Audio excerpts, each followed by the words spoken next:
આજે લોકમેળા આયોજન સમિતિ દ્વારા આખા મેળાના રૂટની વિઝિટ કરવામાં આવી છે. મેળાની તમામ રાઇડ્સ જે છે, તમામ ખાણીપીણી, તમામ સ્ટોલ્સ, તમામ એક્ઝિબિશન્સ જે છે, આમાં કયા પ્રકારની વ્યવસ્થા છે આની સમીક્ષા કરવામાં આવી છે.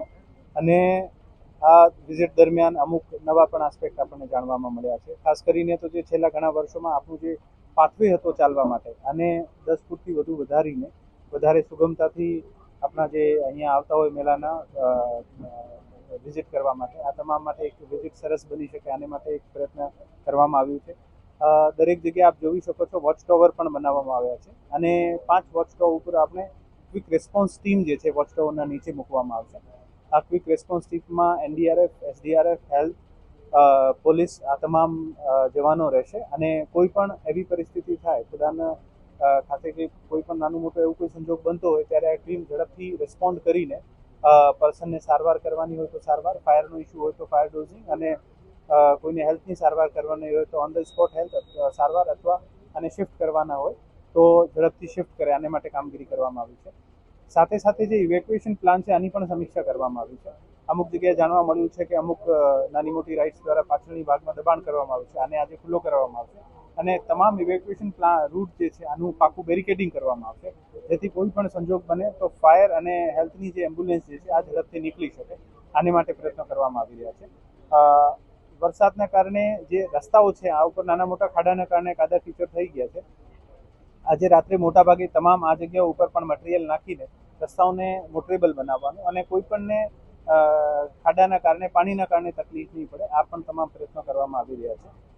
કેબલિંગ વર્કથી લઈને ઇલેક્ટ્રિશિયનનું કામ જોઈને સિવિલ વર્ક લઈને તમામ કામગીરી જે છે આ સંપૂર્ણતાના આરે છે અને મને અપેક્ષા છે આજે મોડી રાત્રે સુધી આ તમામ કામગીરી જે છે પૂર્ણ થઈ જશે.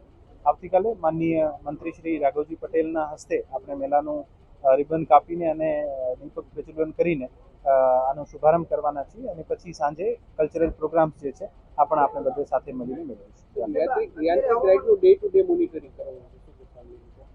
યાંત્રિક રાઇડ્સની જે કમિટી છે આ કમિટી જુદી છે. આ કમિટી પોતાની રીતે દરેક કમિટી સ્વતંત્ર છે અને જે પણ આના મેળાનો સુચારુ આયોજન અને વ્યવસ્થાપનના ભાગરૂપે જે પણ આને યોગ્ય લાગતો હોય એવી રીતે આ કામગીરી કરી શકે છે.